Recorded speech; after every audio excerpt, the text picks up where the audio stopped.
sembrar ideas o resembrar ideas sobre la urgente necesidad que tenemos en este país de que nuestras riquezas, bienes, recursos, como queramos llamarlo, estén en manos de Chile para poder desarrollar un modelo, un sistema de sociedad muy distinto al sistema que nos rige actualmente, que es el neoliberalismo. En esta idea hemos tenido la iniciativa de poder gestionar en distintos espacios este tipo de conversatorio como el que vamos a tener hoy día. Se realizó uno, que donde también estuvo exponiendo el compañero Juan Carlos Gómez Leighton, que le agradecemos su presencia y su exposición hoy día, en Quilicura. Se ha realizado también en Maipú, en Pedro Aguirre Cerda, en Recoleta, donde funciona la Asociación de Funcionarios. En este mismo momento se está también realizando uno en Quinta Normal, y esperemos que de aquí al 11 y posteriormente al 11 este tipo de iniciativas se multipliquen. Nuestro objetivo es poder exponer estas ideas para que ojalá esta demanda o estas demandas puedan ser integradas a las organizaciones sociales, populares, sindicales, en sus demandas continuas, que sea parte de sus propias demandas, digamos, ¿cierto? Y de esa manera también poder hacer y sembrar en distintos lugares del país esta exigencia, este camino de lucha y de organización para que nuestras riquezas o bienes estén en manos del país y del pueblo.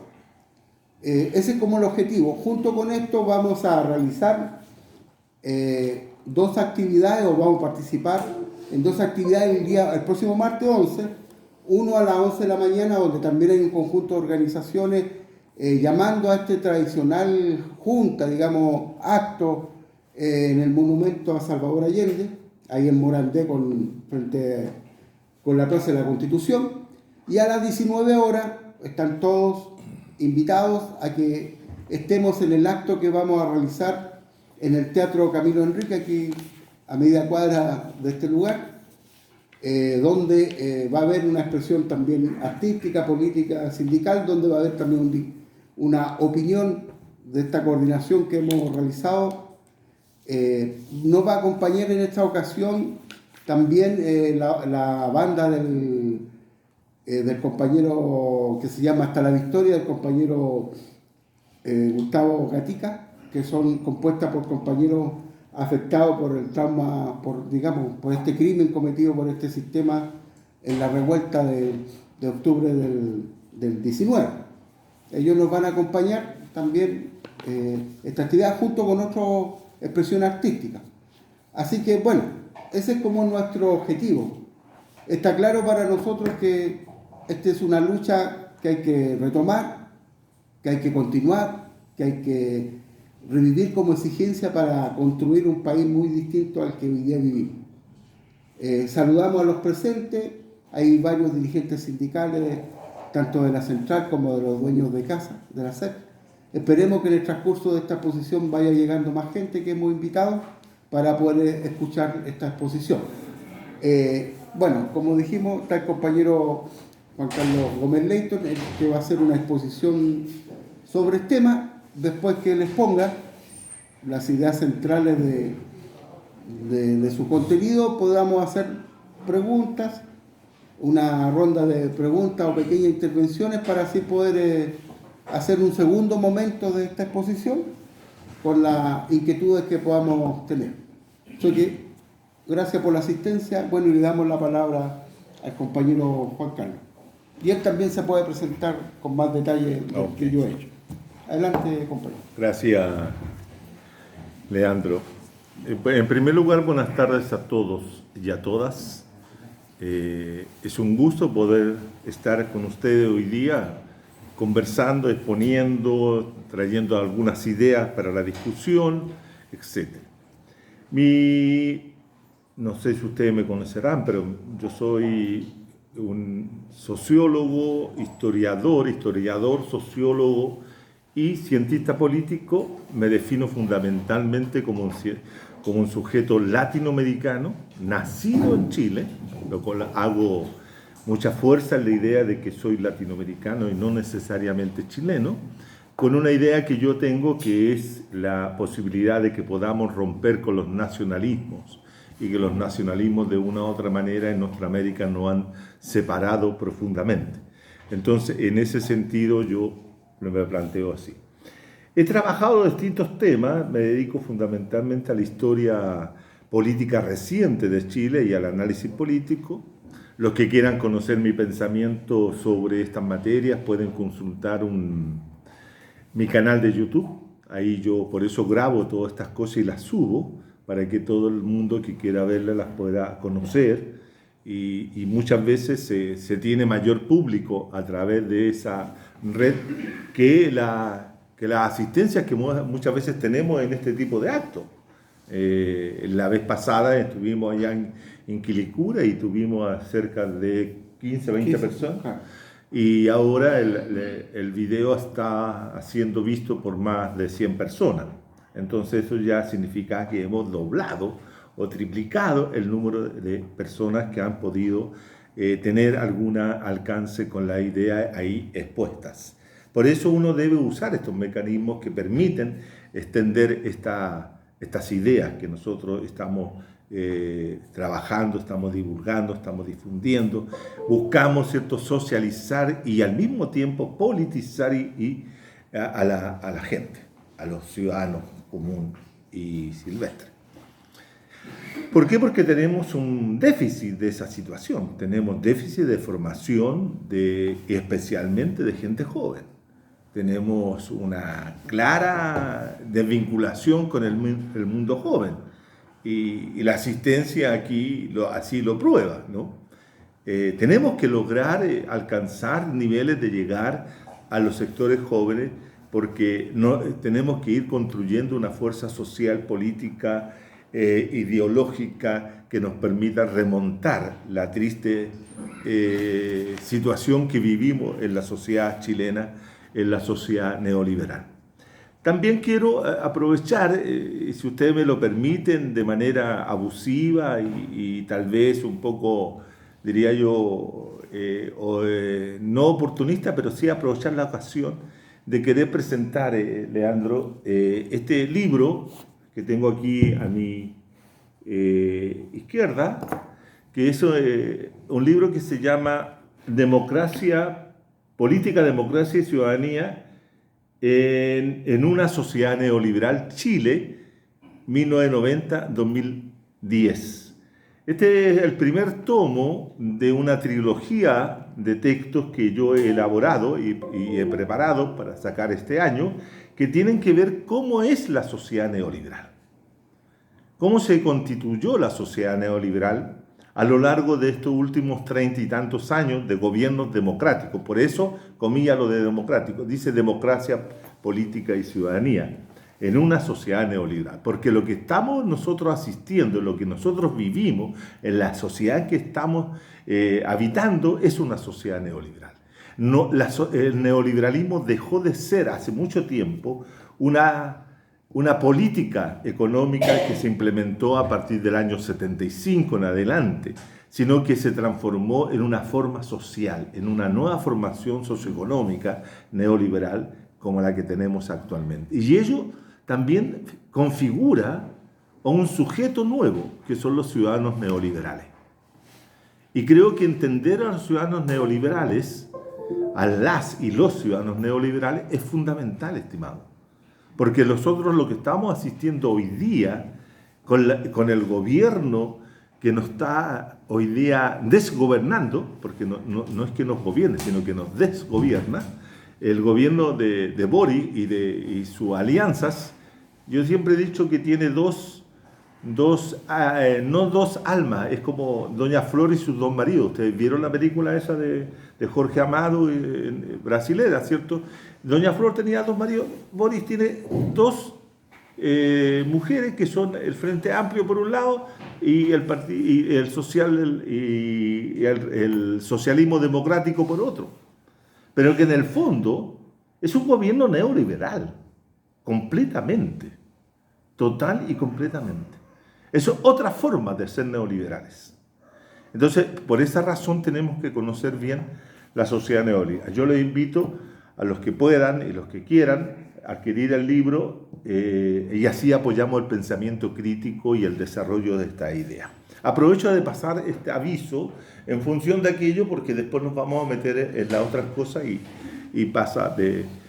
me queda poco tiempo para hacerlo. Dicho esto, y pidiendo las disculpas también por el aviso económico, ¿no? Porque es como pasar un aviso económico. Ya que estamos en una sociedad neoliberal, aprovechemos. Donde todo se vende y todo se compra. Lleve la última novedad del año. Bueno, el tema. Vamos al tema, vamos a la parte seria, vamos a la parte que nos compete. Sin duda que plantearse el tema de la nacionalización del cobre o de las riquezas básicas, como se llamaba y se denominaba a estas situaciones durante la década de los 60 y 70, en la vieja democracia, no tanto, tampoco era tan democrática que digamos, pero identifiquémoslas como así, la vieja democracia, era una cuestión fundamental para los partidos de la izquierda chilena. Es decir, no había ningún partido de la izquierda, siendo los dos principales el Partido Socialista de Chile y el Partido Comunista, como otros partidos que también consideraban fundamental, central, lograr nacionalizar las riquezas básicas del país para poder tener los recursos financieros para poder llevar a cabo un programa no solo de gobierno, sino un programa que permitiera el desarrollo del país, de la sociedad chilena. Por lo tanto, cuando uno habla de la nacionalización del cobre, hace 52 años, ¿cierto? El 11 de julio de 1971, si no me equivoco, siempre me equivoco, digo 72, no sé por qué, por alguna razón debe ser, el subconsciente debe tenerlo. Cuando uno plantea el 11 de julio, fíjense que ayer en la noche revisaba el discurso de Salvador Allende, que realizó el día de la nacionalidad, de la nacionalización, en Rancagua, en la Plaza de los Héroes de Rancagua. Y él señalaba que ese era un día muy importante. Y lo señalaba en una doble perspectiva. En la perspectiva de que era un momento de establecer la dignidad del país. Y por eso era el Día de la Dignidad. Por eso quedó marcado como el 11 de julio, como el Día de la Dignidad. Pero al mismo tiempo, ese día era el Día de la Solidaridad. No era solo el Día de la Dignidad, sino también el Día de la Solidaridad.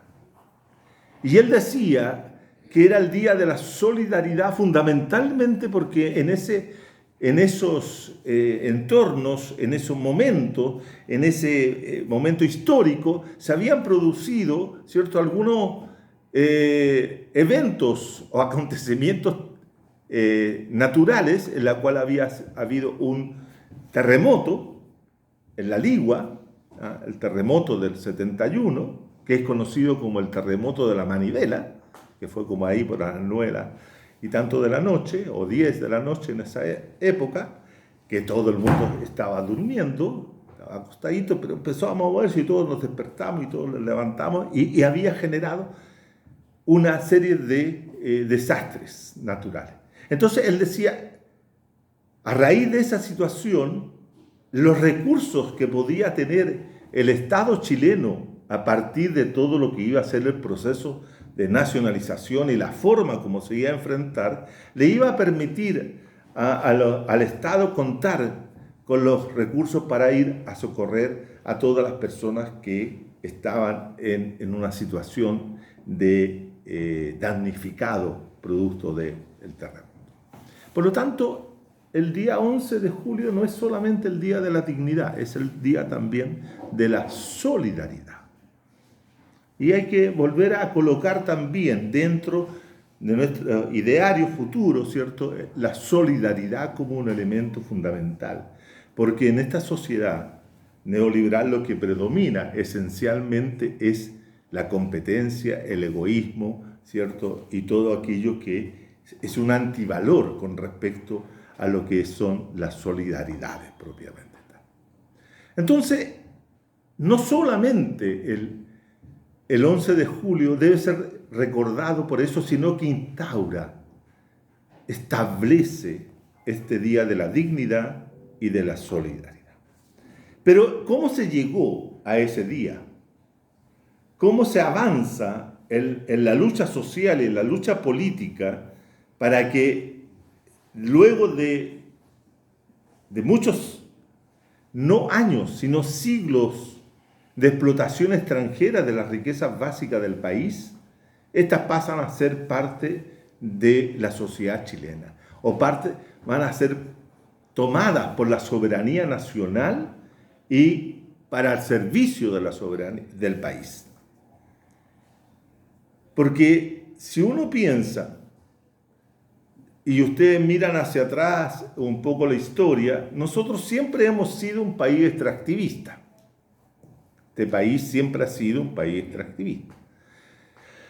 País extractivista no solamente de minerales, sino también de la agricultura. Ha exportado, ¿cierto?, trigo. Por ejemplo, Vicuña Maquena en el siglo XIX estableció de que teníamos 3 siglos. El trigo, el siglo del oro, que era el pequeño y corto siglo XVI, cuando llega por estos lares don Pedro de Valdivia y invade estas tierras. Después tenemos el siglo del cebo, es decir, cuando lo que se exportaba hacia el Perú era el cebo, la grasa, ¿cierto?, de que producían los vacunos, y con eso se hacían las velas, los velones, que era muy importante, era como la electricidad de la época.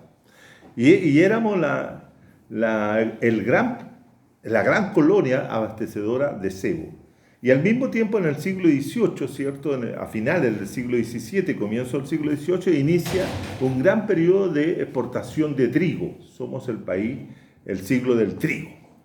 Y en el siglo XIX tenemos una mezcla de trigo, el primer ciclo de cobre, exportación de cobre, y obviamente el gran producto que es el salitre durante el siglo XIX. Pero cuando uno observa ya el siglo XIX, la riqueza del salitre, como no hacía el primer ciclo del cobre, el ciclo del salitre está en manos fundamentalmente del Imperio Británico.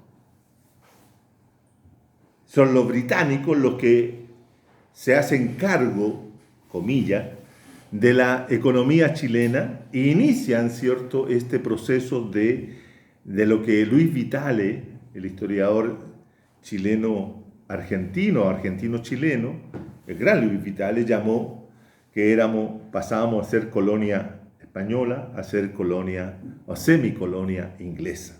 Y el recurso salitre era explotado fundamentalmente por los británicos.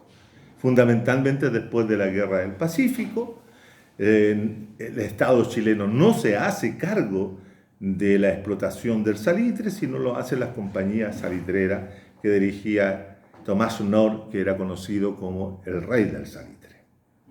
Dependencia económica, incorporación del país a la División Internacional del Trabajo a través de la producción de un producto minero. Y a partir del siglo XX, fundamentalmente ahí por el año 10, 20, se inicia la llegada de los capitales norteamericanos. Y los norteamericanos se van a ir directo a la explotación del cobre. Porque el cobre se va a transformar en el principal producto metálico, ¿cierto?, de que va a servir también para los procesos industriales que se van a desarrollar durante el siglo XX. Y Chile, y todo eso lo sabemos, Chile es el primer país que posee la principal reserva de cobre. El 50% de todo el metal que hay, de cobre que hay en el mundo, está en Chile. Con lo cual lo convierte inmediatamente en un productor casi monopólico. Casi monopólico. Pero curiosamente, el hecho de que sea el país que tiene la mayor cantidad de reservas de cobre es el país que no tiene el control, o no tenía hasta 1970 el control. Al 71 no tenía el control de la riqueza, porque eso lo controlaban 3 o 4 empresas transnacionales norteamericanas. Y la idea de generar la nacionalización no es una idea que surge en los programas de las izquierdas mundiales e internacionales, como podría ser el caso del movimiento obrero internacional europeo, ni tampoco norteamericano, sino que la idea de la nacionalización es una cuestión que tiene que ver con los países que son semicolonia o colonia, o que fueron colonia y se transforman en semicolonia, como el caso chileno con los países. ¿Por qué? Porque los países centrales tienen el dominio de su propia riqueza, no tienen por qué nacionalizar algo que ellos tienen, que ellos controlan. Sino que la idea de la nacionalización es una idea nacida, surgida, desarrollada, implementada dentro de los países dependientes, si ustedes quieren, como América Latina.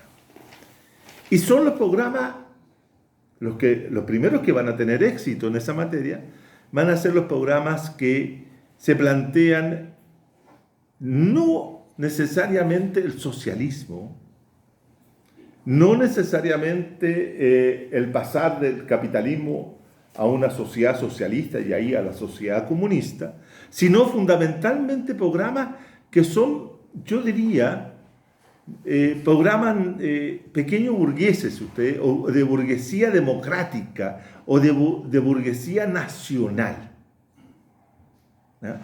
Pero que están dentro de una línea de defensa de lo que les pertenece o lo que pertenece a los países en función de un proyecto capitalista. De un proyecto capitalista. No de un proyecto socialista. Y esos son los programas, por ejemplo, nacional populares.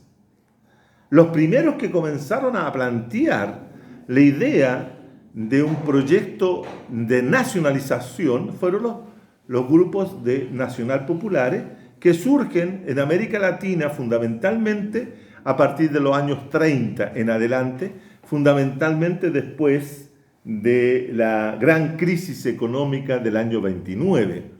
La gran crisis económica del año 29 en América Latina tiene un impacto que tiene que ver con que los países latinoamericanos comienzan a plantearse la posibilidad real y efectiva de llevar a cabo un proceso de industrialización sustitutiva de importaciones. Esto es importante porque aquí se asocia, la idea es asociar la nacionalización de las riquezas básicas con los procesos de industrialización, con los procesos de industrialización que pongan fin a la compra de mercancías extranjeras producidas por el capitalismo central, inclusive con los metales, con el cobre mismo que nosotros podíamos vender. Es decir, había que industrializar el país para producir manufactura de cobre. ¿Entiendes? Entonces, si yo tengo cobre y lo vendo en bruto o semi elaborado, ¿cierto?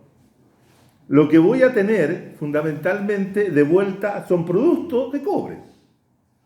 Y yo los tengo que comprar más caro. Entonces, la relación entre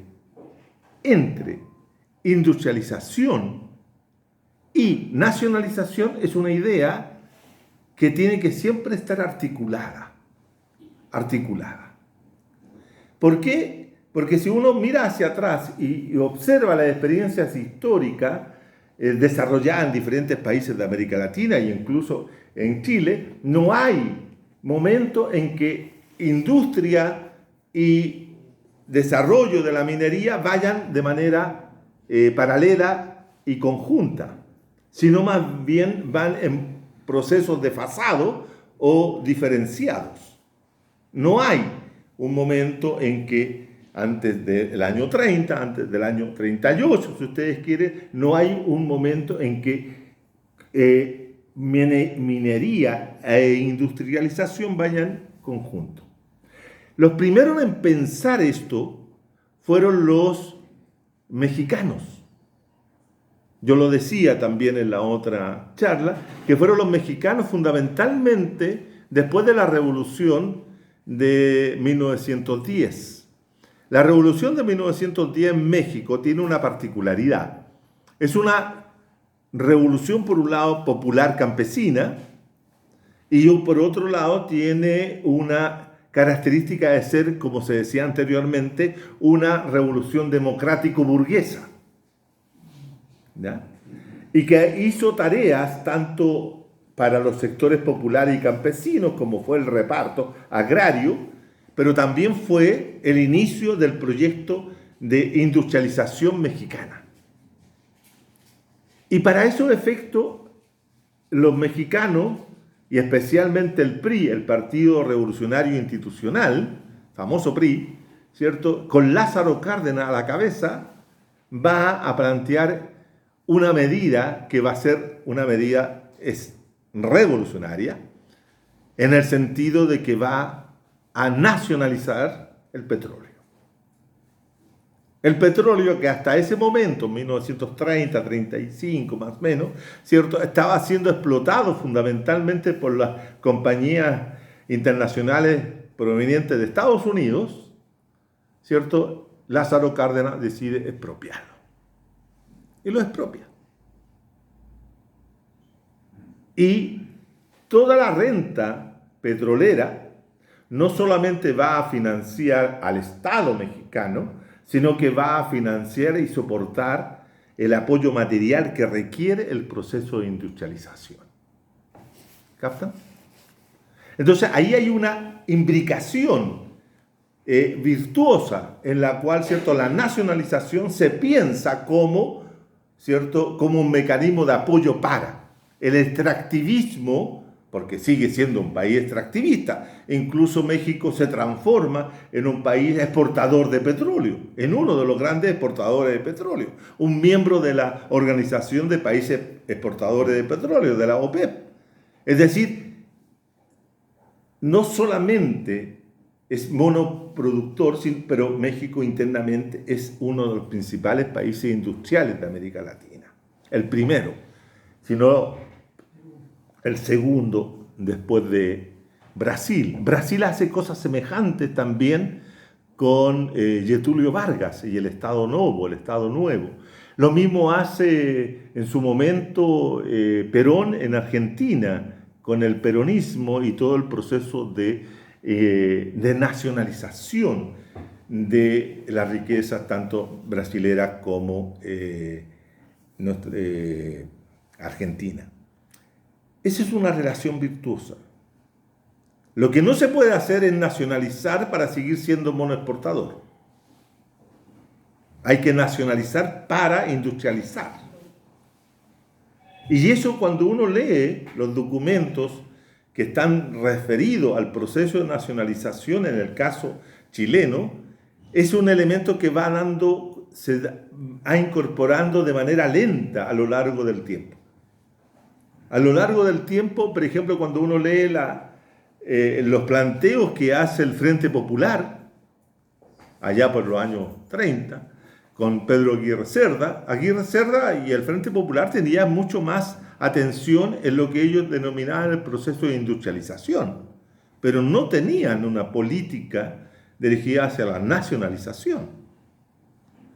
O es muy precaria los planteos que se tienen, o simplemente no se toca porque era un tema que al Estado le podía resultar complejo llevarlo a cabo, ¿no?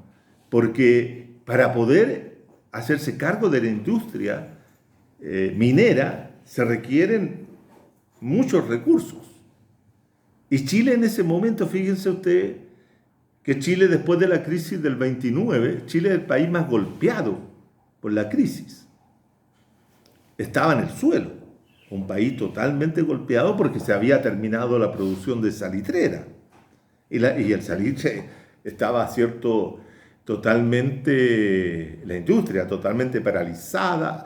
Fíjense ustedes que se habían venido 125, 150 mil personas desde el norte grande hacia el centro del país.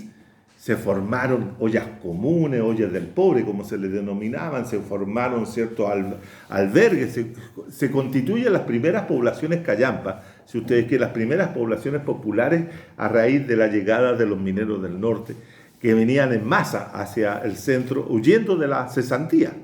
Entonces el país tampoco estaba preparado para enfrentar una nacionalización. Pero después de los años 40, 50, cuando ya la nacionalización en diversos países de América Latina comienza a ser parte de la lucha social y la lucha de los trabajadores y de la lucha de la izquierda, comienza a aparecer con más fuerza en todos los planteos y en todos los programas que Salvador Allende desde el 58 hasta el 70 va a plantearse. Entonces, el tema obligaba a todos los actores a plantearse. Pero se planteaban de distintas formas.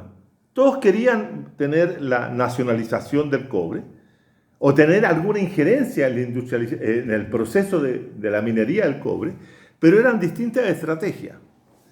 La más importante de todas fue la estrategia que desarrolló la democracia cristiana a partir de 1964. Mirado desde hoy, el gobierno de Eduardo Frei Ruiz-Tagle se nos aparece como un gobierno bastante modernizador del capitalismo. Se planteaba, ¿cierto?, como alternativo a la izquierda, y también se planteaba como alternativo a la derecha. Pero era fundamentalmente una propuesta de modernización capitalista, y con lo cual se planteó una serie de tareas que también van a ser importantes para el gobierno popular, como el desarrollo de la reforma agraria, que en esa época la izquierda decía, la democracia cristiana nos quitó las banderas que nosotros teníamos. Eso cuando uno lee todo lo que pasó entre la gran derrota de Allende del 64, Allende sufre una gran derrota del 64 porque la izquierda chilena del 64 estaba convencida que ganaba la elección. Estaba convencida. Solamente ustedes conocen todo ese episodio, me imagino que fue el Naranjazo, ¿cierto? Donde en Curicó gana el diputado Naranjo, que era un diputado del Partido Socialista, y eso asustó a la derecha y al imperialismo, que trabajaron directamente para que Domingo Durán, que era el candidato de la derecha del Partido Liberal y el Partido Conservador, más el Partido Radical, abandonara la candidatura y que la derecha en masa votara por el mal menor, que el mal menor era Eduardo Frei. Y Frei tiene una frase que es muy especial, y dice, yo no voy a cambiar ni una coma de mi programa por 1 millón de votos. Y no cambió el programa, porque llevó a cabo una de las cosas que más le dolió y le ha dolido hasta el día de hoy a la derecha empresarial, a la derecha capitalista, es la reforma agraria. Es la reforma agraria. ¿Por qué? Porque yo creo que hay que poner también las cosas en esa proyección. La reforma agraria tiene un elemento que afecta directamente al derecho de propiedad.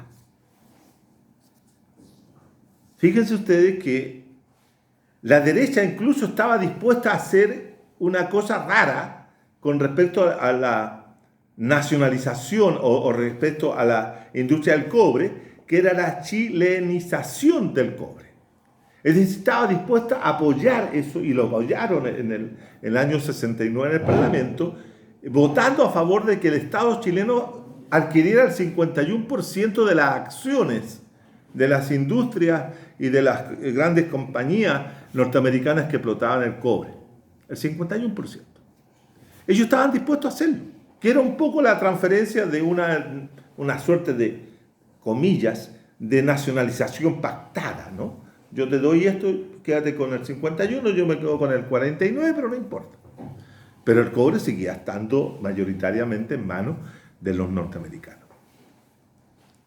Estaban dispuestos a eso, pero no estaban dispuestos a que el Estado chileno modificara, alterara, cambiara la concepción del derecho de propiedad, del derecho de propiedad de los medios de producción.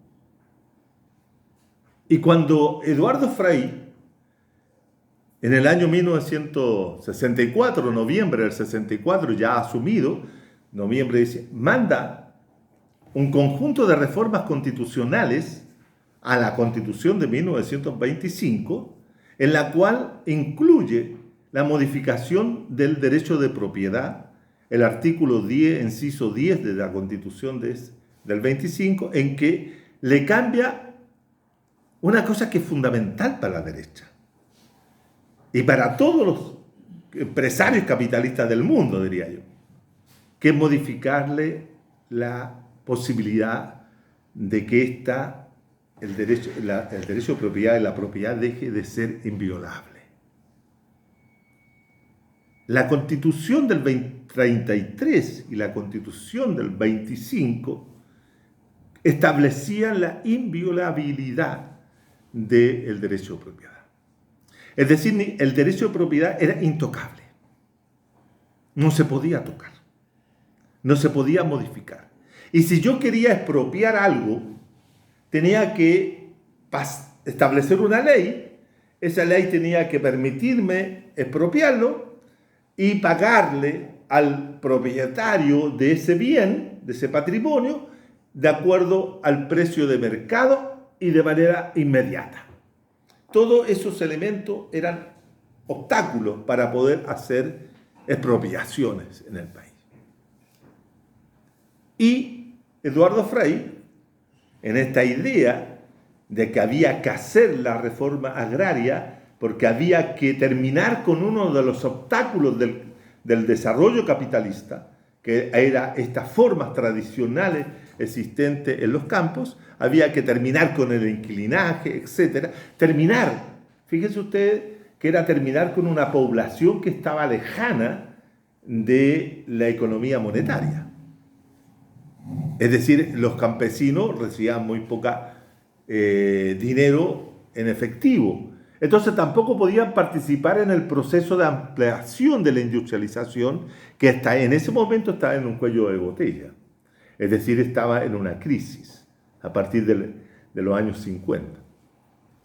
De manera entonces que tocar el derecho de propiedad era fundamental para Frei Montalva y su programa de gobierno. Y lo hacen, y modifican. Se demoraron 3 años en hacer la modificación. Y lo logran. Lo logran en enero del año 1967. En el año 67 se establece, ¿cierto?, el cambio de la concepción del derecho de propiedad, con lo cual se posibilita, ¿cierto?, el inicio de la reforma agraria con la dictación de la ley de reforma agraria en junio de ese mismo año, el año 67. Pero no solamente el hecho de cambiar la Constitución, también permite lo que viene en adelante con el gobierno popular. Cabe señalar que la reforma agraria de Frei es bastante tibia, por una serie de otras razones que no vienen al caso a tratar, y la chelinización del cobre también fracasa, por decirlo así, entero el gobierno de Frei Montalva, para los efectos del momento, y eleva la posibilidad de propuesta del gobierno popular a primer lugar. Era curioso, porque ya iba a ser una confrontación a tres bandas la elección del 70. Ya no iba a ser a dos bandas como había sido la elección del 64. Iba a tres bandas, con una derecha reconstruida. Por eso no hay que llamar atención, no hay que llamar a la desesperación, diría yo, del hecho de que la derecha parece se recupera después de ciertos golpes que se le dan, y parece ser que va a ganar y no gana. Ese es un dato. ¿Ah? Porque la derecha quedó reducida a la mínima expresión de su representación en el año 65. Apenas sacaron el 7% de los votos en la elección de diputados y parlamentarios de ese año. Pero eso fue el 65, pero el año 67 ya tenían montado el Partido Nacional, ya se habían dado un programa que se llama La Nueva República y se planteaban, ¿cierto?, con la posibilidad de tener la vuelta al gobierno de Jorge Alessandri Rodríguez. Y ustedes, muchos deben conocer y haber vivido esa etapa. Entonces, en ese sentido, la derecha se recupera. ¿Ah? Y en ese momento que la derecha se recupera, pero se debilita la democracia cristiana, y los votos de la democracia cristiana muchas veces no van necesariamente al Partido Nacional, sino que van muchas veces a los nuevos partidos de la izquierda, como el MAPU, ¿cierto?, que se va a integrar la Unidad Popular, y la Unidad Popular gana la elección. Eso es lo más extraordinario. Gana la elección cuando la mayoría de la izquierda y la mayoría de los miembros del Partido Socialista no creían que Allende iba a ganar. Todo el mundo decía una nueva derrota. Incluso ustedes saben bien, no sé si sabrán, pero uno siempre usa este tipo de conector. Si, cuando Allende es elegido como candidato en el pleno del Comité Central del Partido Socialista, la mayoría se abstiene. La mayoría de los socialistas se abstuvieron de votar por el compañero Allende. Y los que votaron por el compañero Allende dentro del Partido Socialista, en ese comité fueron los más izquierdosos. Los que tenían toda una crítica a la vía electoral, los que habían apoyado en 1967 en el Congreso de Chillán la vía armada. Y los reformistas como Aniceto Rodríguez y otros, ¿cierto?, no votaron por Allende. No votaron por Allende. Y Allende gana. Y gana con este programa un tanto disminuido. Fíjense ustedes, si ustedes comparan los tres programas, este programa era más disminuido en términos de intencionalidad de lo que era el programa de 1964.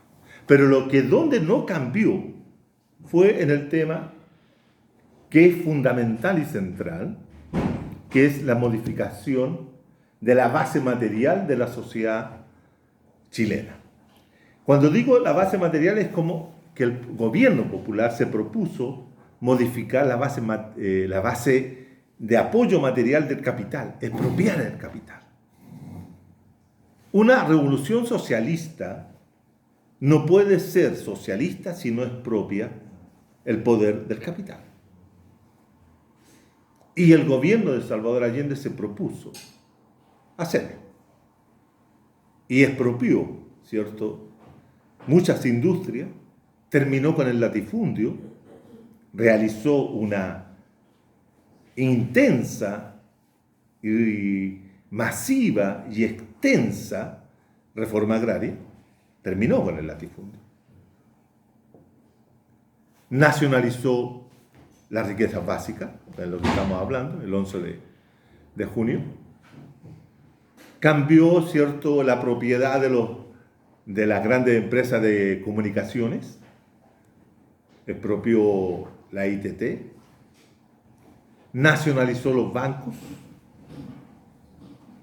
estatizó los bancos y expropió cuanta industria que fuera posible dentro de las 91 empresas monopólicas que iban a conformar lo que es, ¿cierto?, el área social de la producción. Y no solamente eso, compañeros, sino que también por debajo, eso hacía por arriba, por debajo, por la sociedad se articularon, no solo en Santiago, sino también en Concepción y otros lugares, el poder de los trabajadores activos, que fueron tomándose industrias para enfrentar lo que fue la gran asonada burguesa de la rebelión burguesa del año 72, del año del paro de los camioneros, etcétera, cuando para poder enfrentar eso se tomaron las industrias los trabajadores, o como también se tomaron las industrias para el momento del tanquetazo del 29 de junio. Es decir, los obreros y su gente, ¿cierto?, el movimiento popular tenía clara conciencia de que para poder avanzar en el socialismo había que destruir la base material del capital. No hay posibilidades dentro de una sociedad de hacer algo distinto si queremos avanzar al socialismo o si queremos mantener un capitalismo reformado, un capitalismo, comillas, social, de conducción burguesa. Podemos tener nacionalización, pero nunca va a ser lo mismo que se tenga la capacidad de intervenir en lo que son los procesos de distribución de la renta o de la plusvalía que se apropian fundamentalmente por la burguesía. Lo fundamental es que la renta o la plusvalía sea una plusvalía social, que sea distribuida por el Estado en beneficio de la sociedad, de los trabajadores, etc., ¿no? Y eso, de una u otra manera, el gobierno popular lo realizó entre el año 71 y el año 73. Cuando vemos nosotros todo el desarrollo que tiene el país, todo lo que alcanza, el bienestar que logra, el buen vivir que lograron los pobladores, trabajadores, campesinos, mineros, estudiantes, durante la Unidad Popular, uno observa que ahí, de una u otra manera, a pesar de todos los boicotes, a pesar de todos los problemas, el gobierno popular logró, ¿cierto?, implementar lo que el mismo Allende dijo en el discurso de nacionalización, en la cual, si ustedes lo leen, compañeros, uno dice, si la gente escuchaba a Allende y lo escuchaba por hora, Allende en ese discurso hace una serie de referencias a cifras. A gran parte de la primera parte del discurso está referido a cifras de cuánto habían ganado las empresas norteamericanas, de cuánto se habían llevado, en cuánto había decrecido, en cuánto había perdido el país, pero hablaba de millones de dólares y lo decía con cifras y la gente lo escuchaba y lo aplaudía en determinado momento. ¿Por qué? Porque eso es lo que hacía Allende, explicaba y el resto escuchaba. Uno de los grandes problemas que tenemos hoy día es que la gente no quiere escuchar, se aburre. Cuando Boric hizo el discurso del de la cuenta pública, todos estaban sorprendidos porque había hablado 4 horas. ¿Y cómo era posible? Que nadie lo escucha. Claro, obviamente que tal vez nadie lo escuchó. Porque hemos perdido esa capacidad de escucharnos y de entender lo que se quiere plantear y de lo que se quiere decir. Y eso es importante. Y además, otra cosa, y con esto voy cerrando, si es que estoy pasado. El foro, dirán ustedes, todo esto que está diciendo este compañero no tiene nada que ver con el título del foro. ¿No? Porque el foro decía algo así como los dirigentes sindicales en el proceso de renacionalización o nacionalización. Claro. Ese era el tema.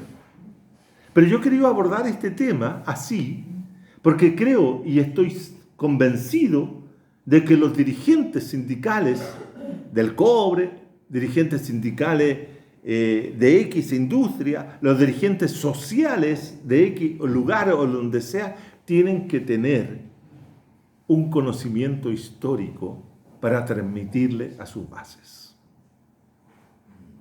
Tienen que poder proyectar un conocimiento, una memoria, para que los dirigentes, ¿cierto?, también sean agentes de socialización y no solamente agentes de representación. ¿Por qué si un compañero está ahí atrás en una sesión y pregunta ¿por qué tenemos que nacionalizar, compañero? El dirigente debe saber responder. Debe saber colocar la problemática en una perspectiva histórica. Y no solamente señalar lo malo, lo inconducente de lo que hace el actual gobierno, sino que también decir que la renacionalización del cobre es necesaria para poder impulsar un proyecto de cambio mayor, que es parte de un cambio mayor, que no es una política focalizada solamente en el cobre, sino que debe ser una política entendida dentro de un programa de desarrollo. ¿Cuál es el programa de desarrollo que tenemos? ¿Cuál es el programa de otra economía que queremos proyectar, que queremos elaborar, que queremos preparar? Para eso tenemos que ir desarrollando en nuestra gente, ¿cierto?, estas ideas que puedan servir de conversación, de discusión, de análisis. Porque esos viejos de la época, dirigentes, tenían esa claridad.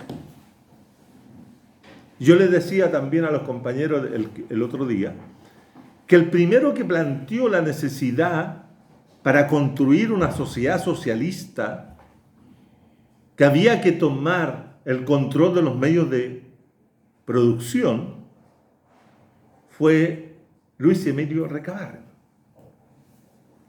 Y lo escribió en una constitución que él mismo escribió en 1921. Él escribió una constitución en la cual planteaba de que había que plantearse la socialización de los medios de producción. Y estos medios de producción tenían que estar a cargo de los municipios, de los sectores territoriales. Fíjense que ahí hay una suerte de diferencia con respecto al proyecto popular. El proyecto popular de la Unidad Popular no consideraba, por decir, esta idea de la administración de los medios de producción por parte de la comuna o por parte del territorio, sino que era entendido de que tenía que estar en una área social de la producción dirigida por el Estado. Recabarren tenía otra concepción más similar a la que hoy día se desarrolla a través de las ideas de la comunidad, del territorio, de la autonomía, etc., ¿no? Entonces, eso es interesante, pero ahí hay una continuidad de 1991 a 1972. Perdón, hasta 1971. Hay una continuidad de ideas. Esa es la fuerza de la izquierda. Hoy día tenemos que recuperar ideas para hacerlo parte de un proyecto nacional, social, revolucionario, etc. Por eso he querido centrar esta charla en esa perspectiva, en la idea de cómo socialismo, democracia y propiedad se relacionan. Para superar el capitalismo tenemos que superar la propiedad privada de los medios de producción. No hay otra forma, compañero. Así como Allende lo pensaba, como Allende lo proyectó, y por esa razón, compañero, el golpe de Estado en Chile no se dio, como dicen algunos sociólogos, que porque los partidos políticos se volvieron locos, un partido se volvió excéntrico, el otro no quiso hacer alianza, o cualquiera de esas razones. La razón específica era que un proyecto socialista terminaba con dos cosas: con la propiedad de los medios de producción en manos del capital tanto nacional como extranjero, y confrontaba directamente al imperialismo. Eso es lo que hizo que Estados Unidos con mayor razón interviniera, movilizara tanto a la gente de la democracia cristiana, financiándola, y otros partidos, y el Partido Nacional, para que dieran el golpe de Estado. El golpe de Estado no se hizo para destruir la democracia, se hizo para derrotar el proyecto de Salvador Allende y la Unidad Popular. Gracias.